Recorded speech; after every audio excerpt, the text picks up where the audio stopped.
Un cordiale saluto, gentili amici e amiche alla visione all'ascolto, ben ritrovati per quanto riguarda le ultime notizie dal Friuli Venezia Giulia. Due persone sono state soccorse per intossicazione da monossido di carbonio. Si trovano in una dimora privata a Trieste, nella zona di Borgo San Sergio. Il personale infermieristico ha preso in carico le due persone che sono state trasportate all'ospedale di Catinara, entrambe in codice giallo. A Muggia, in località Santa Barbara, una persona è rimasta intossicata dopo aver respirato il gas di monossido di carbonio. L'equipaggio dell'ambulanza l'ha presa in carica e trasportata, per fortuna in codice verde, all'ospedale Maggiore ed è, ripetiamo, fuori pericolo di vita.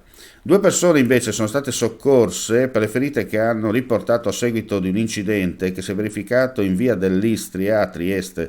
Per caso in corso di accertamento si sono scontrati tra loro uno scooter e un pedone in transito. Il personale medico e infermeristico ha preso in carico i due feriti e trasferiti a bordo dell'ambulanza a Catinara. Un uomo è stato soccorso intorno alle 22 di ieri negli spazi della propria abitazione a Buia per le lesioni che ha riportato nella parte alta del corpo per un ritorno di fiamma mentre stava accendendo un fuoco. L'uomo è stato preso in carico dal personale medico infermieristico e trasportato a Udine, dove si trova ricoverato in codice giallo. Due persone invece sono state soccorse in seguito di un sinistro accaduto lungo Viale Miramare a Trieste.